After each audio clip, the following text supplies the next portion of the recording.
catástrofes políticas de otro orden, como por ejemplo la crisis en Venezuela, que sigue de manera creciente. Sin embargo, la oposición decidió ir a elecciones internas para elegir los candidatos para las elecciones a gobernador, las postergadas elecciones a gobernador que van a ser en diciembre. Vemos un informe y lo analizamos. Digo lo que sufro, esto tiene que cambiar.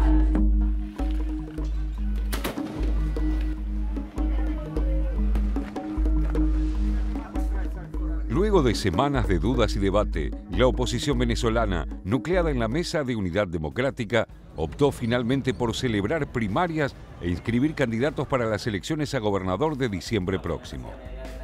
Obligado por nuestra lucha y por la enorme presión internacional, el régimen de Maduro se ve forzado a convocarla. Es nuestro deber enfrentarlo.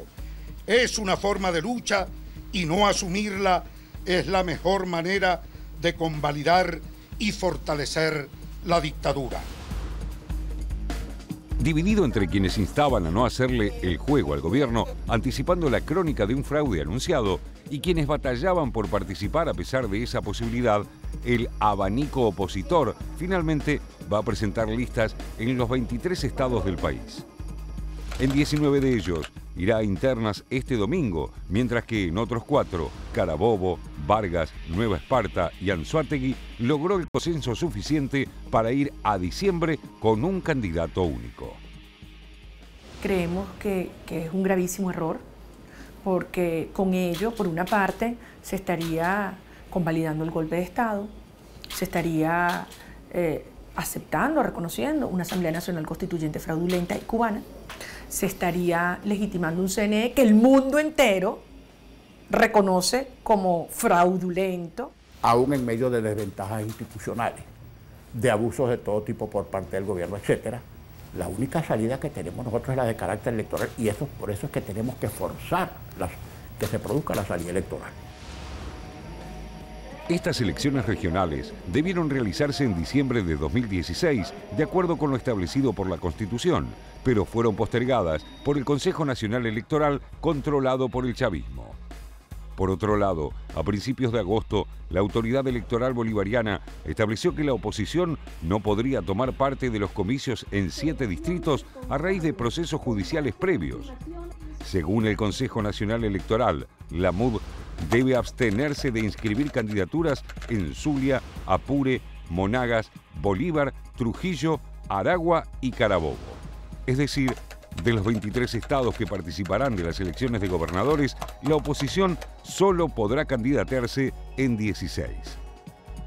Este domingo, entonces, poco más de 14 millones de venezolanos podrán votar en las 3.110 mesas dispuestas en unos 977 centros de votación habilitados.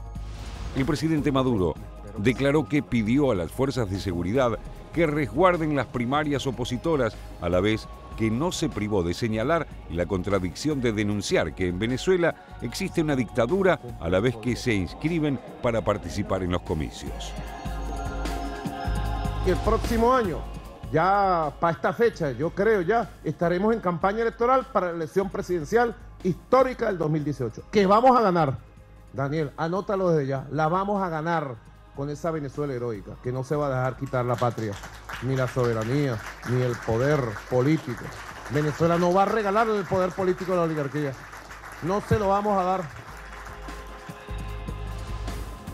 Las trabas del oficialismo y las propias diferencias internas son parte del desafío que enfrenta la oposición al gobierno de Nicolás Maduro, que en los últimos meses ha intensificado su presión sobre sus principales figuras, tras 4 meses de protestas callejeras y más de 120 muertos y miles de detenidos. En una de sus últimas medidas, el gobierno prohibió la salida del país de Lilian Tintori, esposa del líder opositor Leopoldo López, sentenciado a 13 años de prisión. Y la justificación oficial es el decomiso de 205 millones de bolívares de un automóvil de Tintori, el equivalente a unos $61.000, motivo por el cual le retuvo el pasaporte.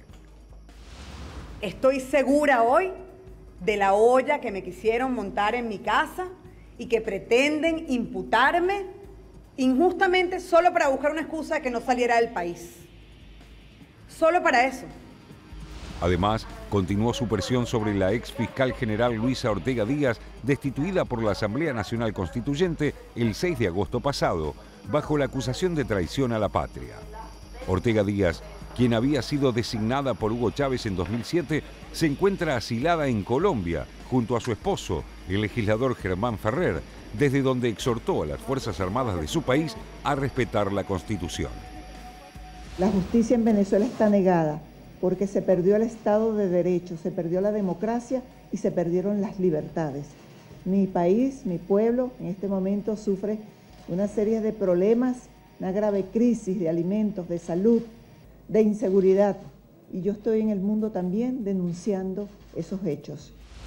Un relevamiento de la MUD señala que sobre 77 alcaldes opositores, 34 fueron destituidos, encarcelados, despojados o inhabilitados por el gobierno de Maduro. Entre ellos, Ramón Muchacho, alcalde del municipio caraqueño de Chacao, destituido y condenado por el Tribunal Supremo de Justicia a 15 meses de prisión por permitir las protestas en ese bastión opositor del este de la capital. Igual suerte corrió David Smolansky, alcalde de El Hatillo, otro de los distritos en que se divide Caracas. A ellos se suma Antonio Ledesma, alcalde mayor de la capital, también en prisión, con lo que son 3 de 6 los alcaldes destituidos de Caracas. Paralelamente, y horas antes de las internas opositoras, la Asamblea Nacional Constituyente, que preside la ex canciller Delcy Rodríguez, confirmó que el cuestionado cuerpo aprobará una ley que hará responsables a las empresas proveedoras de servicios de Internet por los mensajes que inciten al odio y la intolerancia desde las redes sociales. Días antes de estas primarias, el presidente de la Asamblea Nacional, Julio Borges, inició una gira por Europa en la que recibió, entre otros, el respaldo del jefe de gobierno español, Mariano Rajoy, y del presidente francés, Emmanuel Macron, con quienes mantuvo reuniones en Madrid y París. Venezuela vive una tragedia humanitaria. Le Venezuela vit actuellement une tragédie humanitaire. Donde el país no puede ni comer, ni ejercer sus derechos, ni poder tener una vida digna. Le pays ne peut ni manger, ni exercer ses droits, ni avoir une vie digne. Y por eso para el presidente fue verdaderamente impactante y nos preguntó una y otra vez cómo poder ayudar para salvar a Venezuela de esa crisis humanitaria que se vive. Precisamente a esas reuniones tenía previsto asistir Lilian Tintori antes de que las autoridades venezolanas la obligaran a permanecer en el país bajo cargos que aún no le fueron especificados. A pesar de los aprestos electorales, el juego de fuerzas en Venezuela entre gobierno y oposición continúa en una tensión sin definiciones.